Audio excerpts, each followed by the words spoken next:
열왕기하 9장 27절에서 37절까지 말씀입니다. 열왕기하 9장 27절에서 37절 말씀. 우리 한 절씩 교독하고 마지막 절은 같이 읽겠습니다. 제가 먼저 읽겠습니다.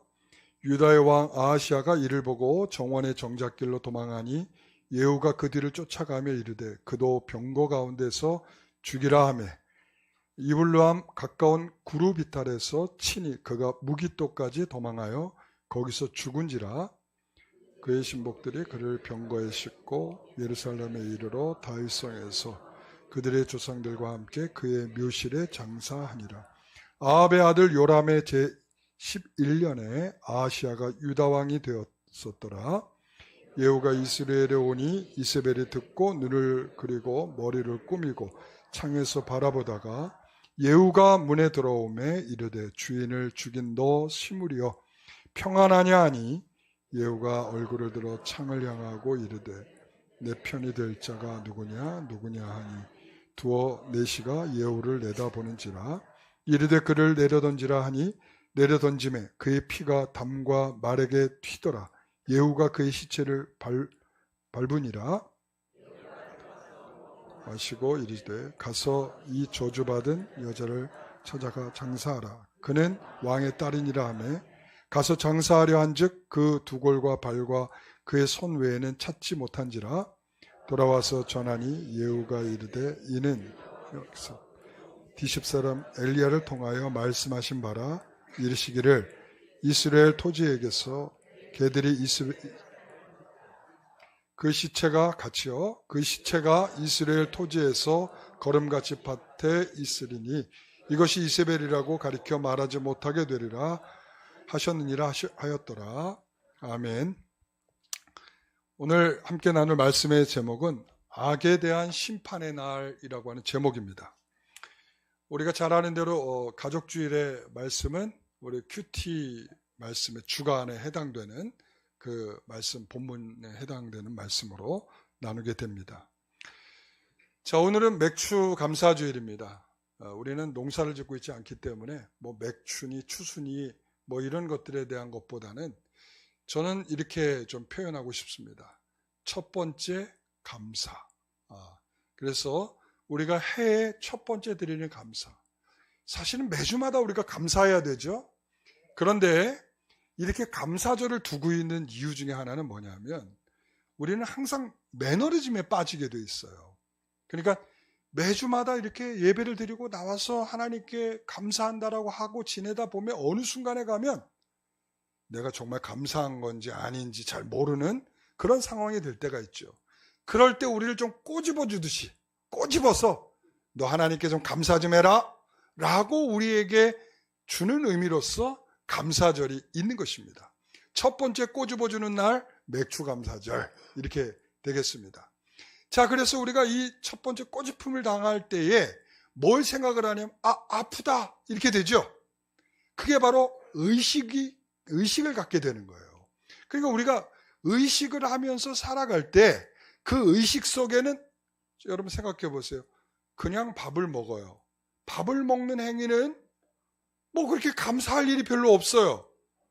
내가 차려준 밥에 밥을 떠서 먹고 있으니까. 그런데 건강을 잃어보면 그 한 숟가락 뜨는 것이 얼마나 감사한지 모르죠. 하나님께서 나에게 건강을 주셔서 나를 소화력을 주셔서 내가 먹을 수 있다는 거 얼마나 감사한 일입니까? 그러니까 그게 의식이에요. 하나님이 우리를 꼬집어주면 하나님에 대한 감사의 마음이 우리에게 더 커지게 돼 있다. 이런 말씀이죠. 사랑하는 성도 여러분, 오늘 여러분들이 그런 의식의 마음들이 더 풍성해지기를 소원합니다. 그래서 우리 제대로 된 감사의 마음이 생기는 것은 뭐냐면 이런 절기에 하나님이 내게 특별한 감사를 주시는 이유를 한번 찾아보는 것이죠. 자, 이제 오늘은 본문이 정해지기를 다른 본문으로 정해져 있기 때문에 감사에 대한 이야기는 잠깐 멈추고 우리가 이제 오늘 본문의 이야기로 들어가기 전에 이 본문이 굉장히 역사적인 정황이 있기 때문에 그 역사적인 정황을 조금 더 살펴보고 들어가야 되는 이유가 있어요. 자, 그러면서 제가 첫 번째 던지는 단어는 뭐냐면 공의입니다. 공의, justice, 공의. 우리가 하나님께서 이 공의라고 하는 것은 어떤 의미로 우리가 이해되느냐면 이런 일을 하는 거죠, 이렇게 이야기할 수 있지만 그런 의미가 아니고, 하나님께서 우리에게 공의다라고 말할 때에 이 의미는 어떤 의미를 담고 있냐면 이런 의미를 담고 있어요. 하나님께서 판단하실 줄을 믿고, 하나님께서 우리에 대하여 우리의 행동을 판단하실 줄 믿고, 그 판단이 우리에게 임할 것이 어떻게 된 것인가에 대한 두려움을 가지고 행동하는 것, 이런 거를 가리켜서 공이다, 정의다, 이렇게 표현을 합니다. 그러니까 우리가 하나님께서 우리를 판단하실 걸 믿는 거죠. 신약 성도들에게는 이렇게 이해할 수가 있어요. 신약의 성도들은 하나님께서 종말에 우리에게 심판하실 줄을 믿고, 우리가 그 어떠한 믿음을 가지고 살아야 하는지를 오늘을 생각하는 것, 이걸 가리켜서 공이다, 이렇게 이야기할 수가 있습니다. 자, 그래서 이 구약의 성도들에게 있어서 이 공의라고 하는 것은 매우 중요해요. 그런데 이 열왕기, 지금 이 배경의 말씀의 시대에 가게 되면 선지자들이 계속 외칩니다. 너희들은 공의를 잃어버렸다. 공의를 잃어버렸다. 공의를 잃어버리니까 어떤 행동이 나타나면 우상 숭배를 하고, 그러니까 하나님에 대한 두려움이 사라지고 하나님이 판단할 것에 대한 마음을 잃어버리고 희미해지니까 어떤 생각을 하냐면 나는 내 마음대로 살아도 된다. 내가 하고 싶은 대로 하면 된다. 이런 생각을 하게 되는 거죠. 그래서 악을 행하게 되는 것입니다. 자, 그래서 제가 이렇게 보면, 우리가 역사적으로 보면 이스라엘은 단일 왕조 시대가 있어요. 단일 왕조는 누구냐면 사울, 다윗, 솔로몬까지를 단일 왕조라고 불러요. 근데 단일 왕조가 깨지고 분열 왕국이 됩니다. 그 분열 왕국은 이 북이스라엘의 10지파, 남 2지파, 이렇게 12지파가 분열을 해요. 자, 이렇게 분열하게 되는 이유가 뭐냐 하면 바로 이 솔로몬의 죄악 때문에요. 솔로몬의 죄악. 솔로몬이 어떤 죄악을 저지르냐면 신명기 17장에 보게 되면 이 왕에 대해서 규례가 나타나는데, 이 규례를 잘 지켜라 그랬어요. 이 규례가 뭐냐면 말을 많이 두지 말라. 달리는 말. 그 다음에 아내를 많이 두지 말라. 그리고 은과 금을 많이 쌓아두지 말라. 그리고 네 번째는 뭐냐면 율법을 곁에 두고 그것을 순종하라, 이거예요. 그런데 이 네 가지를 완전히 박살낸 사람이 누구냐? 그게 솔로몬이야. 그냥 애굽에서 어떻게 하면 군사력을 증강시키려고 말을 많이 사들이고, 그리고 또한 이 솔로몬 시대에 은과 금이 얼마나 많았는지 그것을 자랑하는 표현이 나타나고, 그리고 또한 이 아내를 많이 둔 걸로 따지면 대표주자죠. 예? 그러니까 거기다가 하나님의 율법의 말씀까지도 외면하는 그런 사람이 누구냐? 솔로몬이다. 그래서 열왕기상 11장 9절에 뭐라고 같이 읽어봅니다. 솔로몬이 마음을 돌려 이스라엘의 하나님 여호와를 떠남으로 여호와께서 그에게 뭐하였다? 진노하신다. 그 진노하심이 어떻게 나타난 거냐면 나라를 갈라버리셨어. 남과 북으로 갈라놓으신 겁니다. 자, 그래서 북쪽에는 누구? 여로보암 왕이, 남쪽에는 누구? 르호보암 왕이 이렇게 통치를 하게 됩니다. 자, 이렇게 통치를 하게 될 때에, 자, 남쪽에는 뭐가 있어요? 예루살렘이 있죠. 예루살렘에 뭐가 있어요? 성전이 있죠. 성전이 중요하죠. 왜? 하나님을 믿는데, 하나님을 믿는 사람들이 절기를 지키기 위해서 어디로 와야 돼요? 성전으로 와야 돼요. 근데 북쪽에 있는 사람들도 성전이 남쪽에 있으니까 내려와야 되잖아요. 그러니까 그 내려오는 것에 대해서 이 여로보암이 불안한 거야. 내려갔다가 저것들이 안 올라오면 어떡하나. 여러분, 만약에 우리 지금 대한민국하고 북한이 이렇게 나눠져 있잖아요. 만약에 자유롭게 왕래한다고 한번 생각을 해보세요. 북쪽 사람들이 남쪽에 딱 내려왔는데 너무 살기 좋은 나라야. 어때요? 올라가고 싶을까요? 안 올라가고 싶을까요? 안 올라가고 싶겠죠? 그런 꼴인 거야. 그러니까 성전이 있는 이곳에 살고 싶다. 이런 생각이 드는 거 아니겠어요?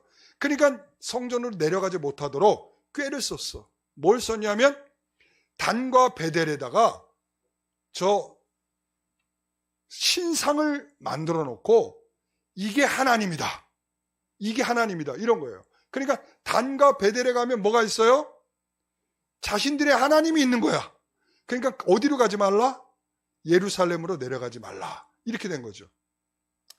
자, 이런 시대가 북이스라엘이 지나면서, 자, 하나님을 금신상에 이입해서 금신상을 하나님이다. 이렇게 부르는 우상숭배가 있었다면, 이제는 시대가 바뀌어요. 어떻게 바뀌냐면, 아합과 저기 강사님 화면을, 자, 금신상을 하나님이다. 이렇게 부르는 것이었다면, 이제 새로운 시대는 어떻게 바뀌냐면, 이제 노골적으로 바알과 아세라 신상을 가지고 들어와서 우상숭배가 시작이 됩니다.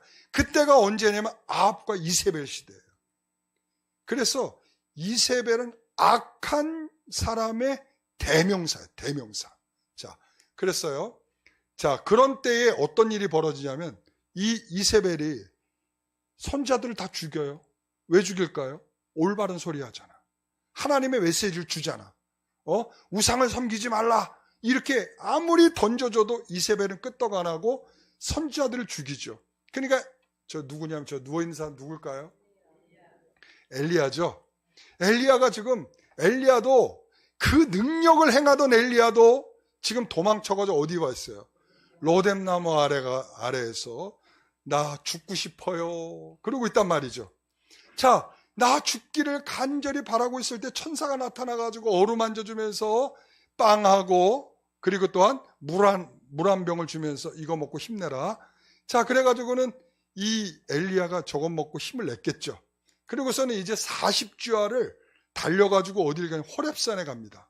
이 호렙산에 갔더니 그 굴이 있어요. 그 굴의 입구에 하나님이 나타나셔서 야, 너 왜 여기 있니? 라고 말씀을 하셨어요. 그랬더니 뭐라고 이야기를 하냐면 세상의 사람들이 다 나에게 등을 돌렸습니다. 그리고 세상의 사람들이 다 나를 죽이려고 합니다. 나는 지금 그거를 피해서 지금 와 있는 것입니다. 이렇게 이야기를 하죠.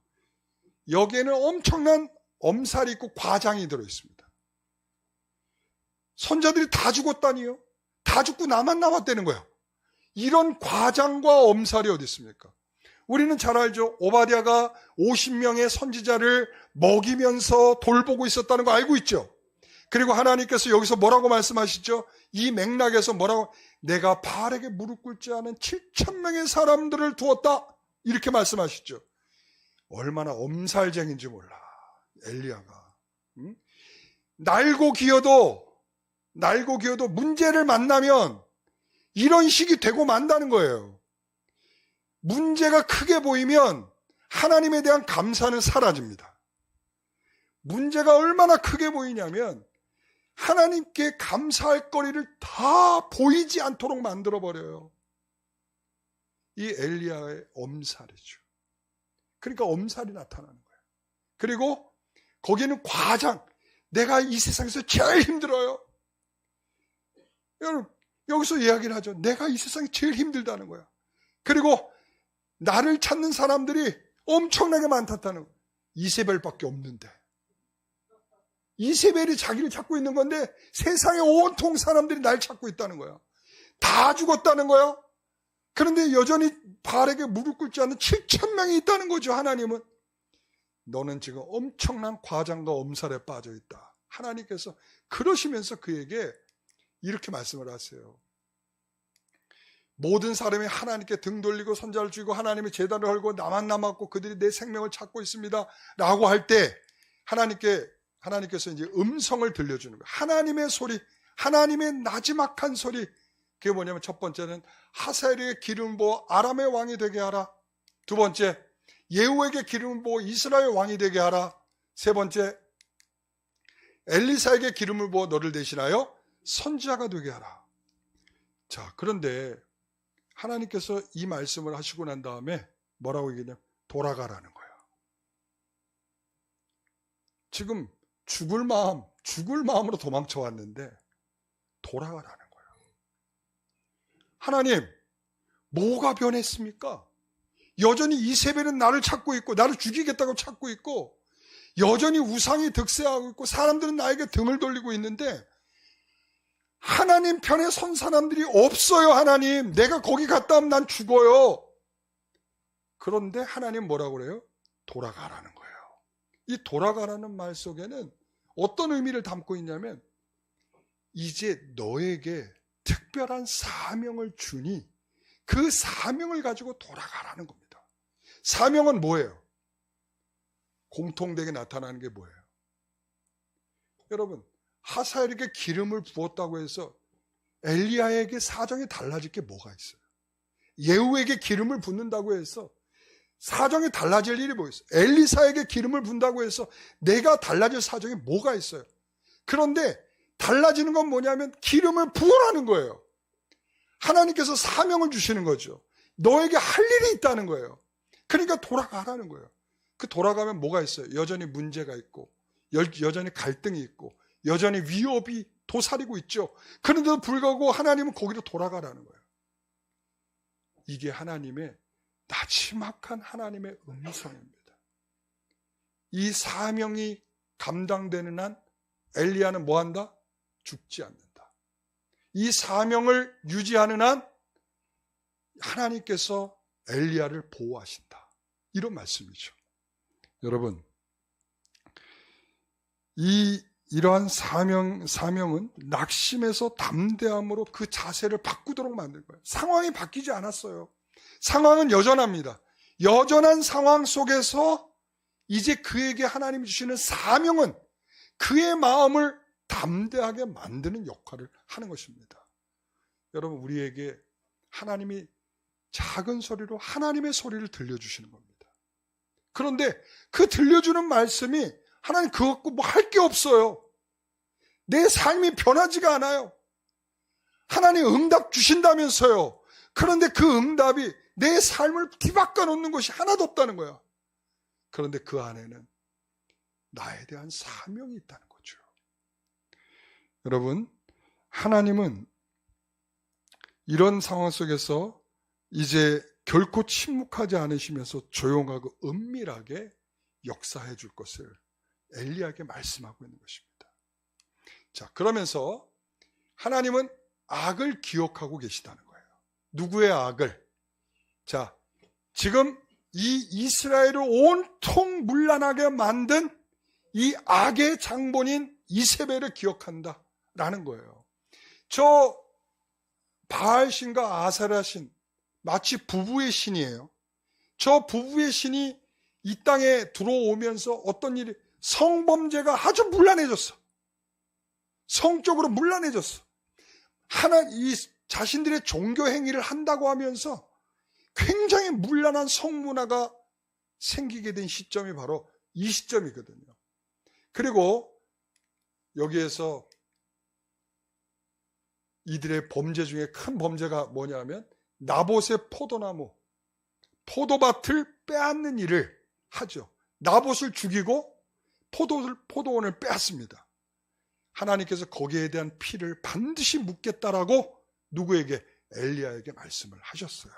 자, 이런 배경 속에서 열왕기상 19장에 하나님께서 오래전에 엘리야에게 내리신 것, 그것을 말씀하고 있고요. 열왕기하 9장에 이제 하나님께서 이제 그 말씀하셨던 것을 실행하기 시작을 합니다. 그래서 엘리사가 누구에게? 예후에게 기름을 붓습니다. 예후에게. 엘리야가 붓지 못했어요. 누가 부었어요? 엘리사가 기름을 붓습니다. 자, 이제 하나님께서 그 심판을 꺼내내신다라는 의미예요. 그러면서 예후에게 기름을 부어 왕으로 세웠습니다. 그가 하나님을 대신하여 이제 분노의 역할을 하는 것입니다. 하나님의 심판의 분노를 예후를 통해서 나타내시는 겁니다. 자, 그러면서 이 길르앗에서 요람이라고 하는 사람이 이 아람의 왕 하사엘에 의해서 부상을 입고 이스라엘로 도망갔어요. 자, 여기에서 이제 엘리야에게 말씀하셨던 세 가지 기름을 부으라고 했던 일이 이제 완성이 되는 그림의 퍼즐이 여기에서 완성이 됩니다. 드디어. 자, 보세요. 지금 여기서 누가 나왔어요? 아람 왕 하사엘이 나왔죠. 그리고 누가 나왔어요? 예후가 나왔죠. 그리고 엘리사가 나왔죠. 그렇죠? 자, 이제 하나님의 심판의 퍼즐이 완성되는 시점, 이제 이 자리에서 그 역사가 시작되는 것입니다. 하나님의 역사가 이제 이 퍼즐이 완성되는 이 상황에서 일어난다는 거죠. 자, 그때에 예후라는 사람이 병거를 타고 이스라엘로 내려옵니다. 그는 병거를 미치게 모는 사람이라고 그랬어요. 20절에 보니까 한마디로 뭐예요? 요즘 말로 말하면 폭주족인 거지. 그러니까 그것을 모는데 얼마나 그냥 우악스럽게 모는지 딱 봐도 누군 줄 알아? 예후인 줄 아는 거야. 그 모는 모습을 보니까 저 사람 예후 아니야? 파수꾼이 딱 봐도 예후라고 말하고 있습니다. 예후라는 말에 요람이 아하시아와 함께 마중을 나옵니다. 이 마중을 나왔어요. 어디로 마중을 나왔냐면 그곳이 나봇의 토지다. 자, 여기가 이게 우연일까요? 나봇의 토지? 우연일까요? 우연일까요? 아니라는 거예요. 우연이야.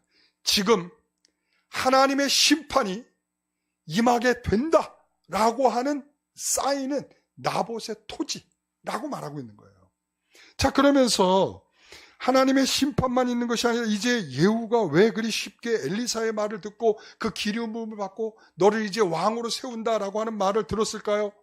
그거는 이미 엘리야를 통해서 아주 파다하게 퍼져 있는 이야기 중에 하나가 뭐냐면 이세벨을 멸망시킬 것이다라고 하는 그러한 예언이요, 말씀이었어요. 그러니까 거기에 대해서 순종하듯이 내가 이 일을 감당해야 되는구나, 시대적인 이 사명을 감당해야 되는구나 라고 하면서 나타나게 된 거죠. 자, 예후는 요람을 향하여 활을 쏩니다. 그래서 첫 번째 사람을 해치웁니다. 요람이 활에 맞아 죽었습니다. 자, 26절 같이 읽어봅니다. 26절 여호와께서 말씀하시기를 내가 어제 나봇의 피와 그의 아들들의 피를 분명히 보았노라. 여호와께서도 말씀하시기를 이 토지에서 내게 갚으리라 하셨으니 그런즉 여호와의 말씀대로 그의 시체를 가져다가 이 밭에 던질지니라. 자, 아멘. 자, 여호와의 말씀대로 그 시체를 어디에 던졌어요? 나봇의 토지에 던졌다. 나봇의 밭에 던졌다 이 말이죠. 이것은 하나님께서 그를 뭐 했다는 심판하셨다 라고 하는 내용인 것입니다. 자, 이제 이게 바로 오늘 우리가 나누게 될 본문 전까지의 내용입니다. 이제 오늘 본문에서는 두 사람에 대한 심판이 기록되고 있습니다. 누구냐면 아하시아와 이세벨입니다. 자, 요람에 의해서 그 악에 대한 심판을 계속 진행하는데요. 이 가계들을 잠깐 보셔야 돼. 자, 보십시오. 아합과 이세벨이 부부예요. 그 사이에 태어난 사람 누구냐면 요람입니다. 그리고 아달리아가 딸입니다. 자, 아달리아는 유다에 있는 여호람이라고 하는 사람과 결혼을 시켰고, 그리고는 거기에서 아하시아가 태어난 것입니다. 자, 아하시아는 누구의 외손자예요?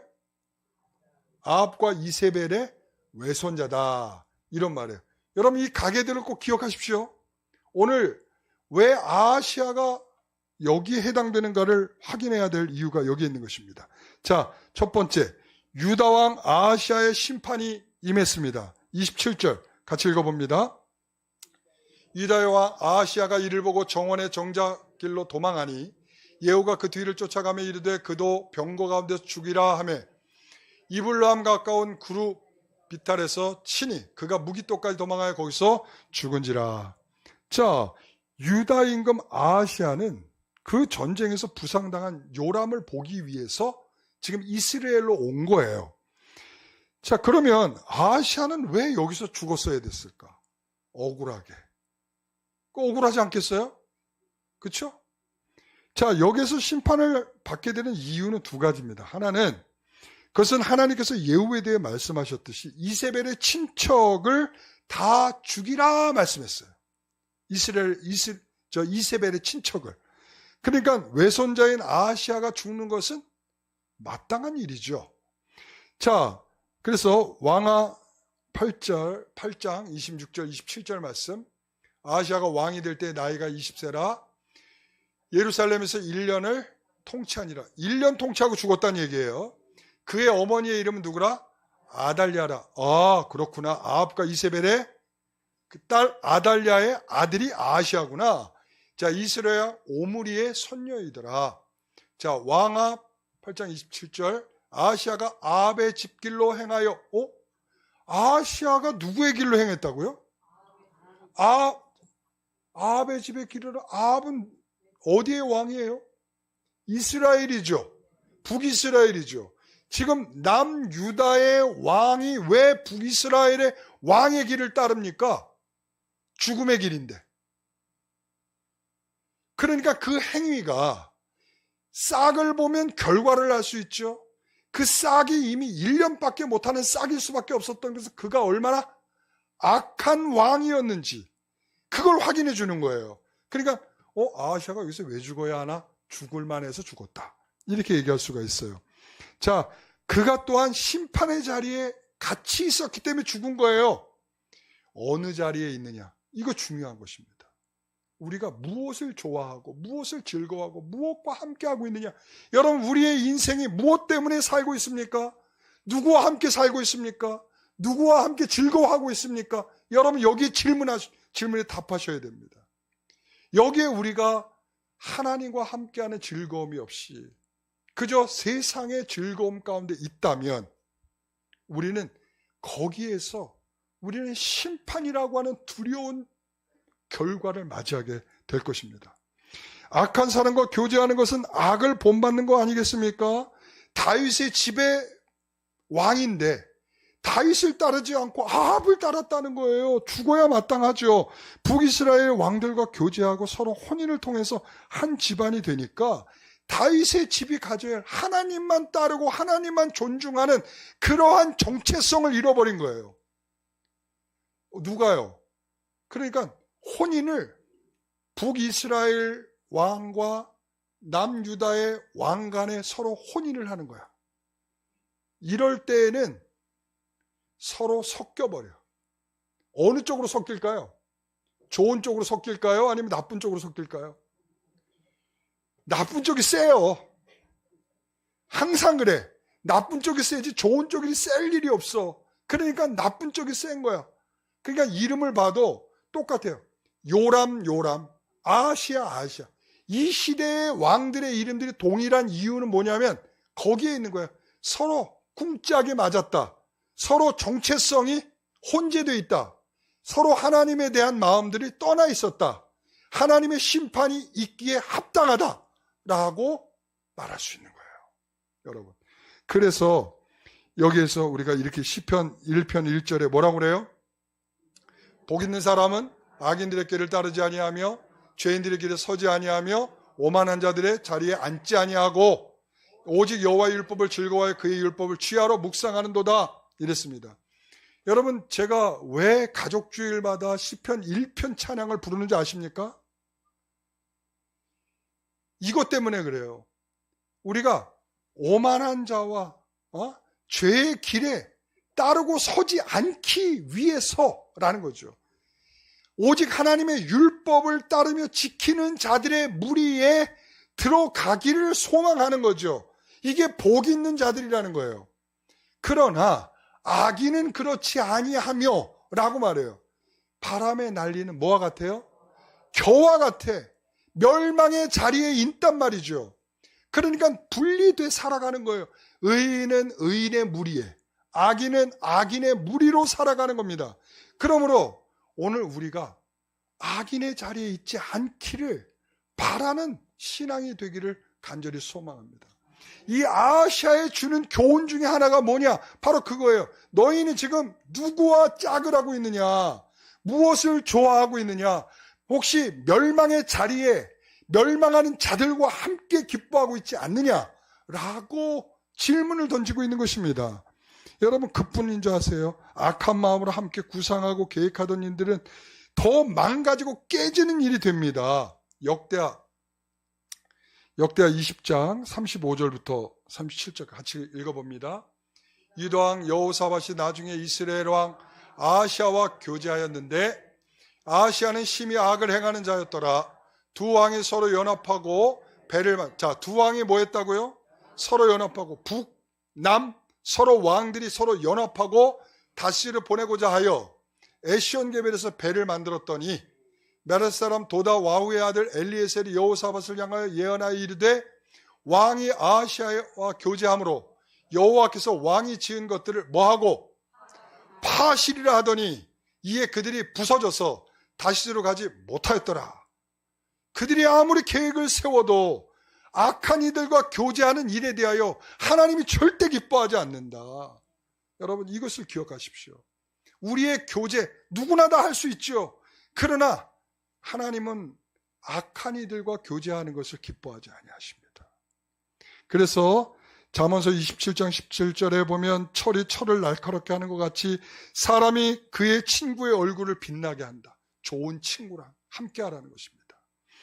여러분, 또한 디모데후서 2장 22절에 보면 또한 너는 청년의 정욕을 피하고 주를 깨끗한 마음으로 부르는 자들과 함께 의와 믿음과 사랑과 화평을 따르라. 여러분, 우리가 이렇게 하나님을 향하여 정말 진심으로 깨끗한 마음으로 함께 부르는 자들과 함께 하는 것, 이게 복 있는 일인 줄 믿습니다. 자, 그러면 두 번째, 아합의 아내 이세벨의 심판. 이세벨은 철저하게 하나님과 대적하는 대명사라고 했어요. 자, 두아디라 교회를 책망할 때 이렇게 말하죠. 이세벨을 내가 용납하니. 이세벨을 용납했다는 거예요.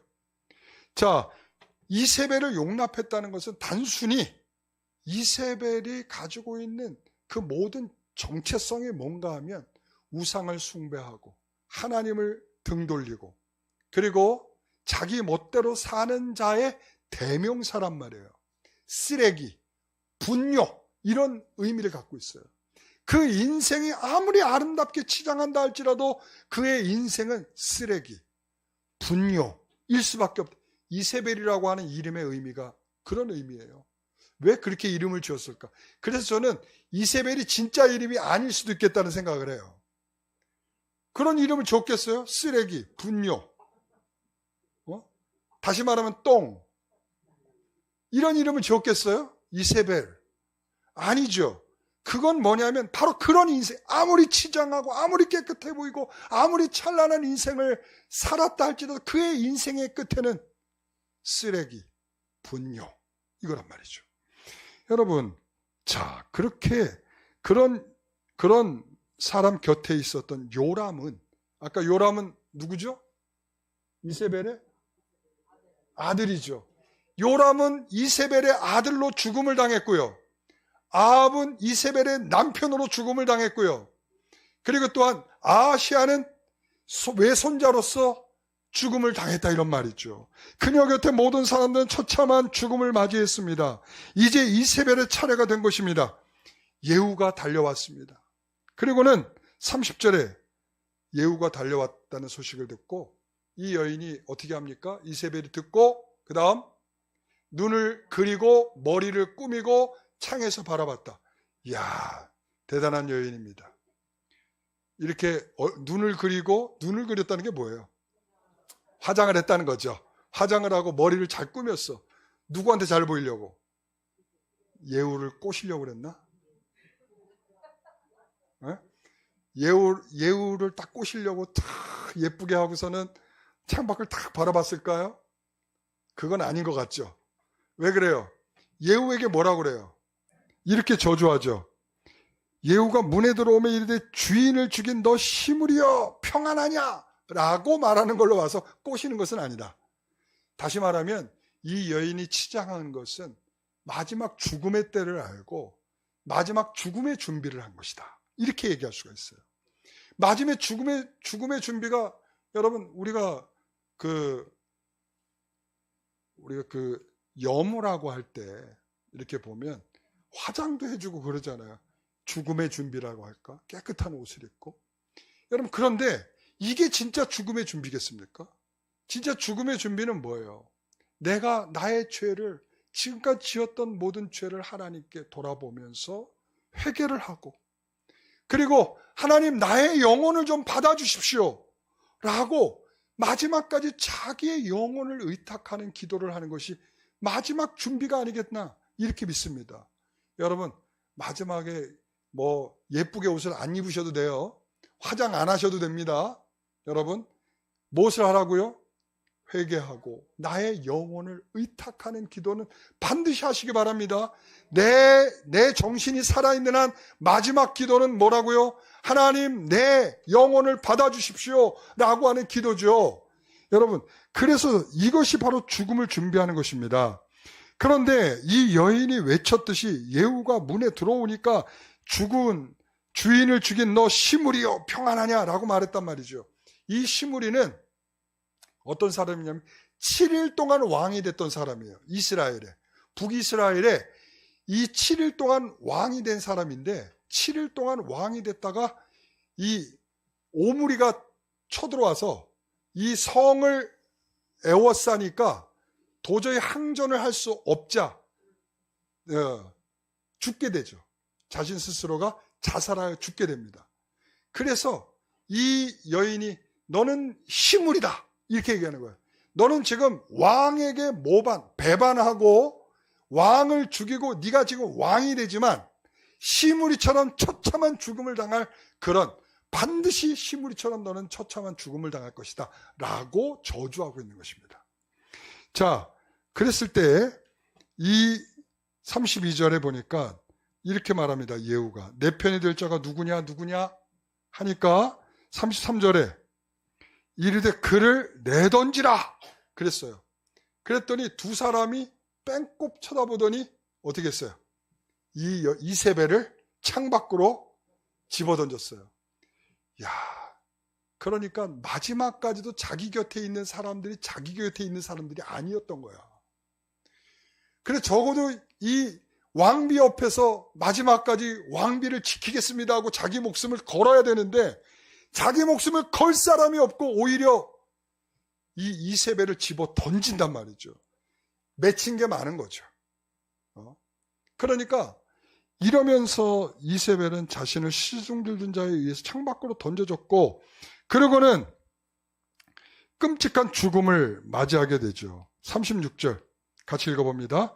돌아와서 전하니 예후가 이르되 이는 여호와께서 그종 디셉 사람 엘리야를 통하여 말씀하신 바라 이르시기를 이스라엘 토지에서 개들이 이세벨의 살을 먹을지라.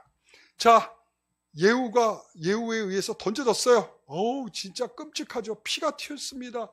이 벽에도 튀고 말에도 튀고 이 피가 막 튀었어요. 자, 그러고 난 다음에 예후는 뭐 하러 갔을까요?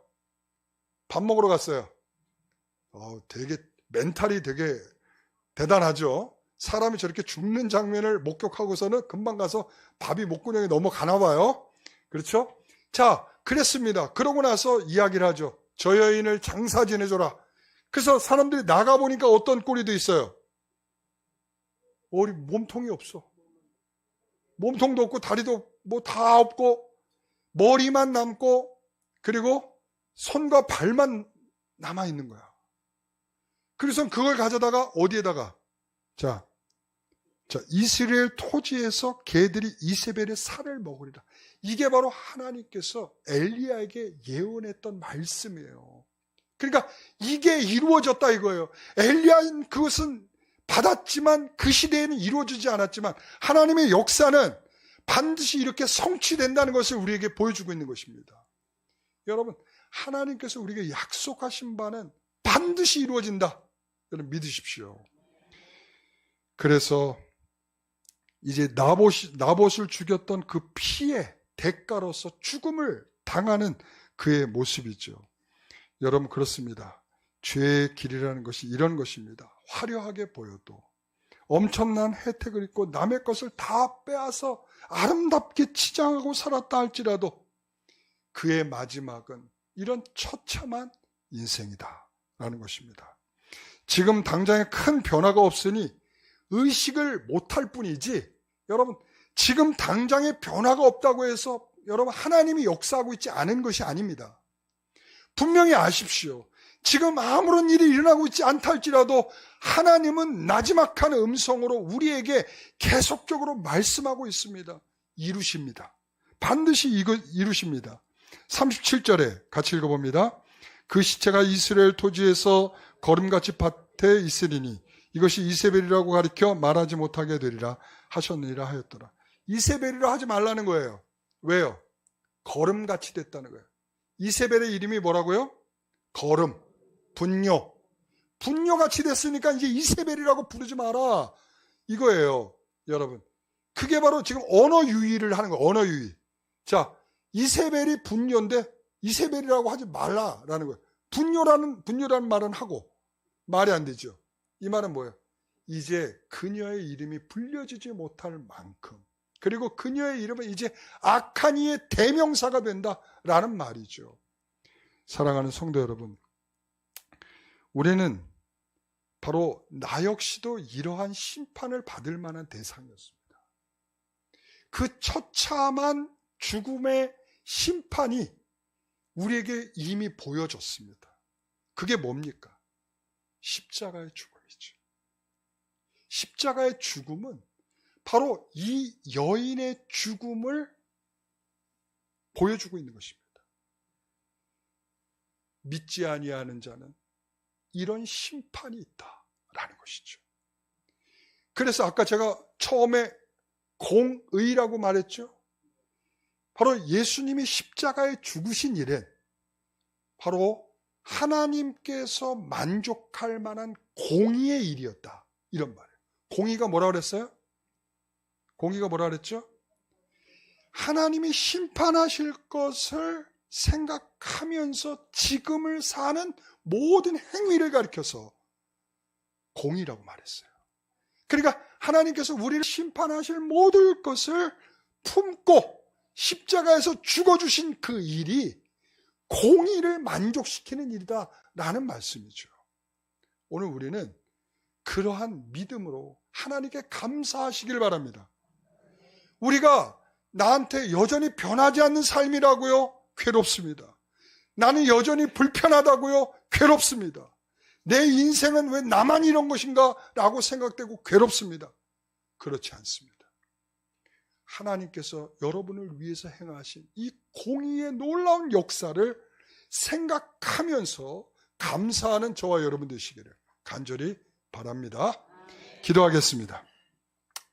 하나님, 감사합니다. 오늘도 우리에게 주시는 은혜를 생각하면서 나를 위해 죽으신 예수님의 그 십자가의 은혜가 얼마나 크고 감격스러운 일인지, 우리는 엘리야처럼 내 삶을 과장하고 엄살을 부리는 그러한 모습이지만, 그러한 모든 것들을 이제 사명을 주고 새로운 인생을 살고 주의 거룩한 나라를 위해서 힘써 애쓰라고 보내신 그 엘리야의 사명처럼 오늘 우리에게도 그런 은혜의 사명이 있는 줄 믿습니다.